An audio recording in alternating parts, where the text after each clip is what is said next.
Hi, everybody. I'm Fran Spielman, and with me today is the president of the Chicagoland Chamber of Commerce, Jack Lavin. Thank you for joining us. Fran, thank you for having me here.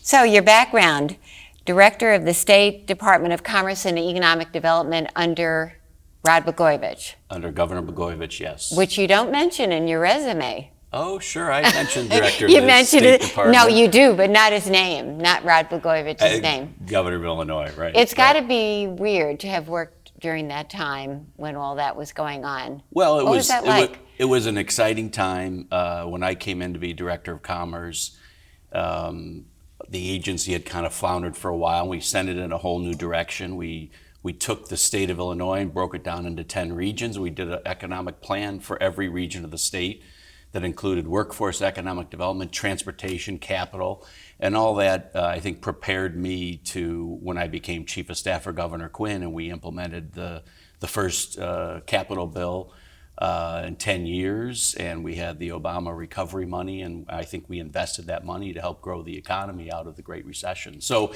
it was a great time. There was a lot of flexibility. The one thing about Governor Blagojevich, he wasn't as involved, so it gave us more autonomy to do new things and new ideas. He used to stay home. He never came in. Yeah, there was a funny story. When I started there, I had young kids, and my wife was at home and just complaining, "Why are you working so many hours? You're not here."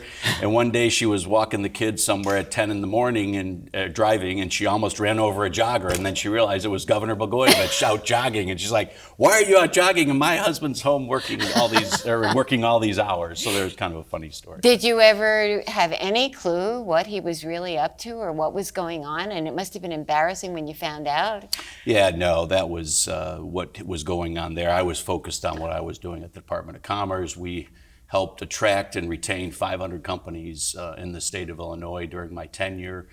We made a lot of great investments in energy infrastructure, workforce development. So I was focused on what I was doing to grow the economy. Yeah, and then how different was it under Governor Quinn? Well, Governor Quinn and I became chief operating officer Right. and chief of staff, and as I mentioned, that was the Great Recession. We came in right when the Great Recession was underway. President Obama did a big American Recovery Act, and we implemented that money, and we passed the first capital bill in 10 years. And I was in charge of helping put it together with the General Assembly and then implementing the capital bill. And that was a great time and a great opportunity and experience to look at the state and try to find investments that were going to maximize economic development and how we would grow jobs, not just to build things, but build them. They're going to maximize the impact on the economy by having new jobs, new opportunities for people. So that was a great time, great experience, and I thoroughly enjoyed it. And then we have this. I mean, have you ever seen a legislative session with more stuff that got done? Let's look at it. Casino gambling, sports betting, legalized marijuana, a graduated income tax making it to the ballot, the $45 billion capital plan. I mean, whoa. I told Governor Pritzker and the General Assembly members that was probably the greatest finish ever of a General Assembly session. They got more done in that last week and that last weekend than ever's been done, and there's an opportunity to have the first capital plan in 10 years and to create jobs and economic opportunity through different things. The Chamber pushed for the capital bill. We pushed for mass transit funding. We wanted sustainable mass transit funding and more mass transit funding. In the last capital bill, there was about 20%. Now, we were shooting for 30, but we got over 20. And that's important because 2 million people a day use mass transit in the Chicagoland area. And when we talk to our members, what are the most important things to them? It's getting their people to and from work, airports, which is all infrastructure, and talent, attraction, and retention. So I think the capital bill and the work on mass transit was very successful for us. We passed a data center incentive to build more data centers in Illinois, which will bring billions of dollars of investment. And the One Central was passed, which is going to create billions of dollars of investment once it gets through the community engagement process that it needs to go through. Mayor Lightfoot is not real happy with those developers. She said that she feels they went down there under cover of darkness, slipped their thing into the Capitol bill, and she doesn't feel that they have dealt with the community properly or the elected leaders properly, that they've kind of run roughshod. And she's not at all sure that a transit center at that location is even a priority for the city of Chicago.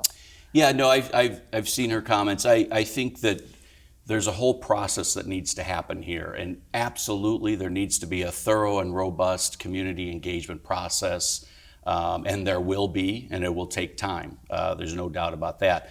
But given the infrastructure problem that's here, you needed to go through an economic impact analysis to say, can this even happen? Because if it can't even happen, why are you going to start down a process of designing or doing anything? You need to make sure economically, is it feasible? Can it be paid for? There's a tremendous investment to put a tabletop there, like we did at Millennium Park. I mean, look at where Millennium Park is now. So you need to do that. Then you needed to see, can it be financed? So you needed to do a unique, new kind of public-private partnership with the state, and you needed to be able to have the ability to access federal money. So what was the race to Springfield? Why did they need to get a piece of that capital bill? What is it? What was the deadline that they were facing? There's two deadlines. The first and foremost, there's transit-oriented development money in Washington, D.C. that expires December 31st. So they have the ability to get $1 billion, which the state would not get otherwise because it's for transit-oriented development projects. You had to meet that deadline of December 31st. So you needed to be able to say, we have a project, we have the ability to move forward and be able to get that. The second thing is the way Springfield works, there's a capital bill every 10 years. If you miss the boat on that, then you're waiting a long time. So it was the timing, given the mayoral election and the first General Assembly session for Governor Pritzker, you had to move. But there is a total commitment to having the community engagement process. But you needed to make sure economically the impact study worked and it could be done. There's a high fixed cost to fix the infrastructure problem. And the Metra tracks there and the maintenance center are 100 years old. They're operating inefficiently. There's probably safety issues. You need to solve that before you could do this, and you had to have the economic impact study and the ability to have this unique public-private partnership. You have a transit hub. This is the only one in the nation that brings national rail, regional rail, local transit all together in one place. This is not happening anywhere else in the country. It's unique. And now we have a unique public-private partnership to help fund it if the community engagement process goes well and everything moves forward, to help the private sector put the money up and take the initial risk. And then in the end, the government entity, the state, gets the asset. So this is a new way of doing it. It's not TIF. TIF, the money goes to the developer. In some cases, TIF is good. But this is a new way of looking at transit-oriented development. And there's places in the West Loop here that maybe could use this model to help solve some of the transit and infrastructure issues here in the West Loop. Just for our viewers who may not know, One Central is the decking over of these rail yards near Soldier Field and putting in it above it a wall of high-rises, maybe 10 of them, and a mass transit center. But Mayor Lightfoot has said, I'm not so sure that we need a transit center at that location compared to all of our other needs, like, for example, extending the Red Line south, which every other mayor has said and hasn't delivered. Yeah, and there is truly a but-for here. This money only happens from the state once this development starts and tax revenue is generated. If that doesn't happen, it doesn't happen. So there's a true but-for. So this is not taking away from any of the other capital transit money in the state capital bill at the federal level. It's truly a but-for. And our economic impact study said if this works, it will create $120 billion of tax revenue for the state and the city. About $50 billion of that is for the city. The rest is mainly the state and some for Cook County. So right now, that property produces $23,000 of property tax revenue. With this project, if it goes forward, it's $120 billion over the next 40 years. It's a significant amount. Whether there's how many high-rise or whatever, that's part of the community engagement process that still needs to happen. Totally agree with Mayor Lightfoot. Totally agree with the community. There needs to be a robust and thorough community engagement process. Alderman Dowell has had 2 community meetings already, actually 3. And so that is happening and will continue to happen. But what this project does, the growth in the central business district has gone west, the West Loop and Fulton Square. It's gone north. Nothing's gone south because you have this barrier, this infrastructure problem. With this project, the growth can go south. And what does that do? That connects South Side residents and south suburbs to the central business district. AECOM did our study, and the studies show when people are within a 45-minute commute that that is the key. And this project opens up the 45-minute commute area on the south side and the south suburbs 3 times, grows it 3 times. And what's that going to do? That means there are better access to jobs, which mean more people are going to move to the south side or buy homes or invest, which leads to small businesses investing there, other businesses. It will create economic opportunity and jobs on the south side. It will connect people to the central business district from the south side. Mobility means opportunity, access to jobs. And then it's a whole catalyst for growth on the south. As you're going south, you have Michael Reese, the Obama Library, the old U.S. Steel site. All these things could create a whole economic development plan, but you need to solve this infrastructure problem, which is this metro yard there, and you need to cover it up. And this is not, put the tabletop on, and this is not the first time this has happened. We did this with Millennium Park, and this was not on anybody's list of capital priorities. It was on Mayor Daley's list and his vision, and look what Millennium... Daniel Burnham's, really. Right, and you can't even imagine Chicago now without Millennium Park and right. 55 million plus tourists.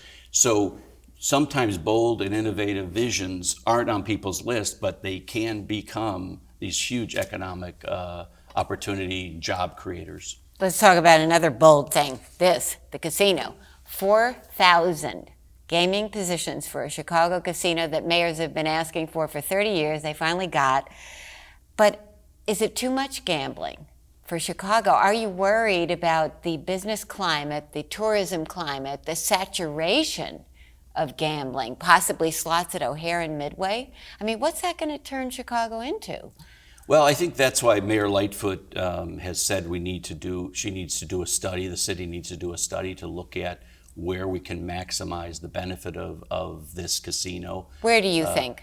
Where would you like to see it? I think we need to look at her assessment and her study and sure, see but where you it have is, an because opinion. there are different options. Well, being let's go closer down to downtown or being out in the neighborhoods, and there's pluses and minuses to both. So doesn't it have to be downtown to really maximize the revenue? I think that an economic impact study to look at where the best place to put it and benefit is.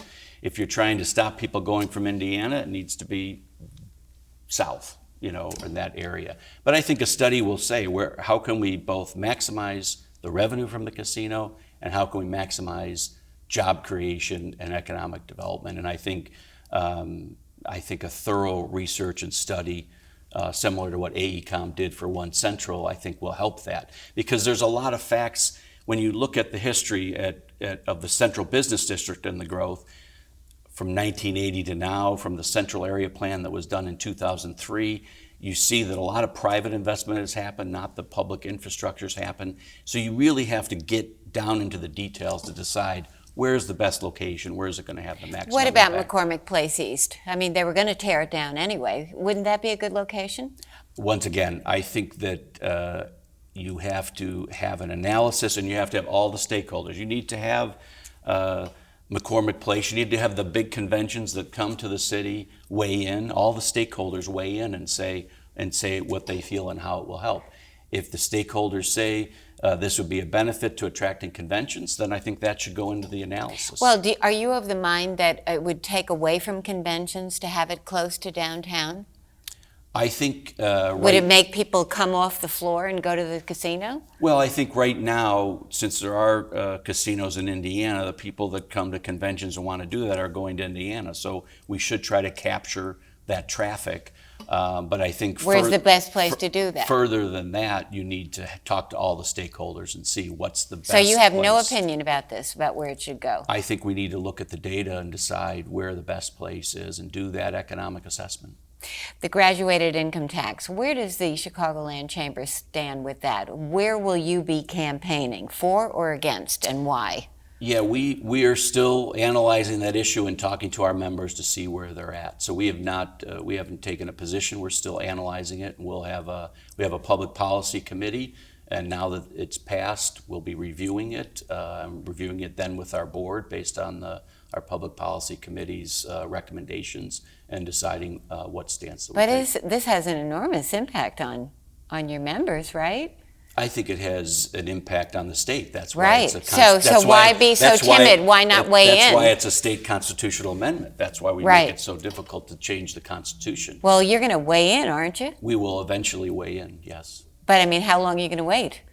Well, the vote is a year and a half away. So true, but I mean, this campaign has been going on even now. Well, but there's also talk about property tax reform and other things that didn't get fully through the General Assembly of what is going to come along with this constitutional amendment. I think we need to look at all the facts and wait to see what those are and make decisions. What about some of the things Mayor Lightfoot has promised? For example, the Fair Work Week ordinance, very personal to her. 2 weeks notice for scheduling, etc. You've been against that. Is there a compromise, and where do you stand right now? There is a middle ground, and we've had a lot of negotiations going on. We've made a lot of progress in the last few months, and I've heard Mayor Lightfoot. She came to our board of directors before we endorsed her, and she talked about this. And it is very personal to her, and she talks about her mother and predictable schedules, but then she always follows it up with, there is a middle ground, and I believe there is a middle ground. Where is it? I think that where we're negotiating now, if this is truly about workers, they need predictability and flexibility. The predictability is the schedule and the advance notice. The flexibility is to say workers want flexibility. Hourly workers want flexibility. We did a poll